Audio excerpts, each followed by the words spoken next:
هنتكلم في الفيديو ده عن واحدة من أهم الأدوات في أدوبي فوتوشوب وهي الكلون، وإزاي تقدر توظفها في شغلك بطريقة صحيحة 100%. وكمان هتعرف أهم الشورت كاتس اللي هتخليك تقدر تتحكم في الكلون بشكل أسرع واحترافي. ولو عايز تعرف التركاية كمل الفيديو معايا. السلام عليكم ورحمة الله، إزيكم وعاملين إيه؟ ويا رب دايما تكونوا بخير. تعالوا بقى نشوف الأداة دي بتعمل إيه والتفاصيل اللي فيها. طيب أول حاجة هتيجي هنا على الشمال وهي الأداة دي، هتدوس كليك يمين وهتختار كلون ستامب تول بالشكل ده كده. طيب احنا زي ما احنا عارفين ان لو احنا عملنا زوم ان كده وعايزين ناخد مثلا ريفرنس من الحته دي، هنيجي ناخد من هنا ندوس الت ونضغط ضغطه ونيجي هنا نعمل الريفرنس بتاعنا بالشكل ده. طيب ده اللي بيعمله أداة الكلون، بس احنا في الدرس اللي فات خدنا الأداة التانية اللي هي دي الهيلينج براش تول، وهي برضو لو ضغطنا عليها وخدناها بالشكل ده وجينا هنا دوسنا ال هنعمل نفس الفكرة. طيب ايه الفرق بقى ما بين الأداة دي والأداة دي؟ الأداة دي واللي هي الهيلينج براش تول دي ما فيهاش الإعدادات اللي تقدر تتحكم فيها بشكل صحيح، أما أداة الكلون واللي ده اللي احنا هنشوفه دلوقتي هتشوف كل إعداداتها وقد ايه هي قوية. طيب هنيجي هنا ونختار أداة الكلون، بعد كده ندوس كنترول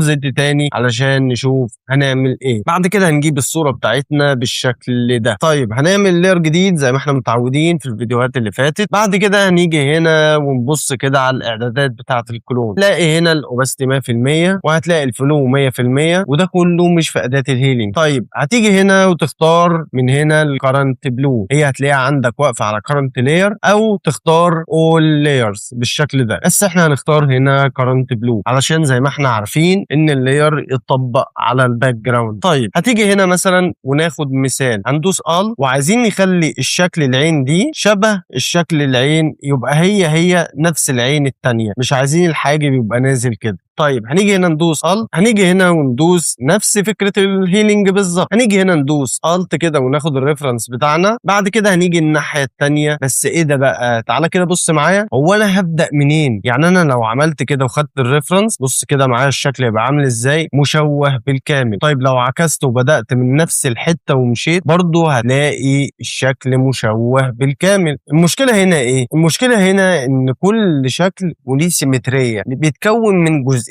واللي هو الجزء اللي على اليمين ده الجزء الاول، الجزء اللي على الثاني اللي على الشمال. اذا البدايه بتاعتي اللي هي هنا غلط لما اجي ابداها من هنا او من هنا بنفس الاعدادات. طيب انا هعمل ايه؟ هدوس كنترول زد واروح جاي على ويندو، بعد كده اختار من هنا كلون سورس بالشكل ده، هتظهر لك كل الاعدادات بتاع كلون. تعالى كده بص معايا، احنا اتفقنا لو جينا هنا ودوسنا الت وجيت اعمل كده في اي جنب مش هينفع بسبب ان هي مش من نفس النقطه، او انا المفروض اعكس الاطراف. طيب الحل هنا اعمل ايه؟ شايف السهم اللي فوق ده؟ انا لو ضغطت عليه كده بالشكل ده وجيت هنا، بص كده معايا الميرور بتاعتي بقت رايحه فين؟ طيب انا هاجي عند النقطه دي واضغط كده، وبص كده بقى لما اجي امشي ايه اللي هيحصل؟ بص كده السهم او حرف الزائد اللي هو قدامك ده بيتحرك العكس معايا، يعني ادني ماشي كده واطلع فوق علشان اخد السيمتريه بتاعه الوش بالشكل اللي قدامك ده. كده انا طبقت معايا الافكت او طبقت معايا الجزء الاول انه يكون شبه النص تاني. طيب انا عايز بقى اظبط الحته بتاعه المناخير اللي قدامي دي، هدوس هنا واصغر الفرشه بتاعتي شويه واجي هنا وادوس الت علشان اخلي الجنب بتاع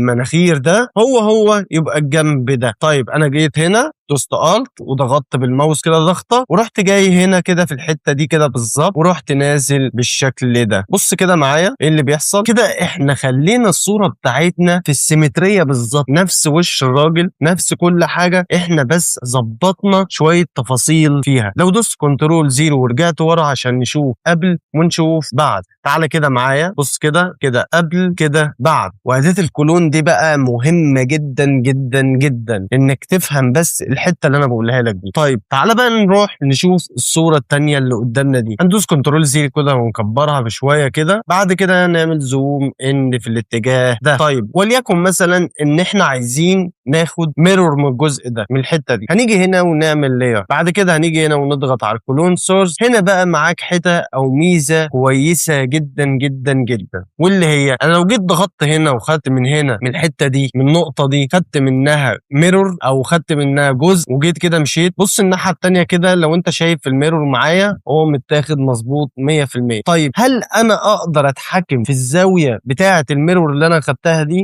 طبعا، هقول لك ازاي. دي كده الانجل بتاعتك او تحديد الزوايا. احنا هنا لو جيت مشيت كده بالشكل ده، يعني مثلا خليتها على 45، بص كده معايا الزاويه اتعكست تماما. وعلشان تتحكم في الزوايا او في الانجل من غير ما تروح للاوبشن بتاعها، هتيجي تدوس الت شيفت وحرف الزين من الكيبورد، او علامه اكبر من لو انت عايز تكبر، او علامه اصغر من لو انت عايز تقلب الزاويه بتاعتك. يعني انا بص كده معايا ايه اللي بيحصل، انا بقلب الزاويه ازاي انا دايس باستمرار. وبص كده على العداد بتاع الانجل بتاعي، لو انا عايز اقلل بص كده معايا اللي بيحصل، او اكبر او اعدل على حسب الاتجاه اللي انا عايزه. انا وليكن مثلا الزاويه دي عجباني جدا، فهبدا من عندها الرسم او اخد الميرور بتاعي بالشكل ده. بص كده معايا، بص كده، ونقدر نعمل من هنا ماسك ونجيب الفرشه بتاعتنا ونمسح بس الجزء ده، نجيب البرش بتاعتنا كده ونبدا نمسح الجزء ده كده بس. تعالى كده نرجع ورا وندوس كنترول زيرو ونبص عليها كده قبل وكده بعد. اذا عندك ميزتين في اعداد الكلون لازم تستخدمهم في فوتوشوب ولازم تكون فاهمهم، وانا هسيب لك لينك الصورتين دول تحت في الديسكريبشن. وبس كده ومفيش بعد كده. ولو عجبك الفيديو اعمل لايك وسبسكرايب وفعل الجرس عشان يوصلك كل الجديد. والسلام عليكم.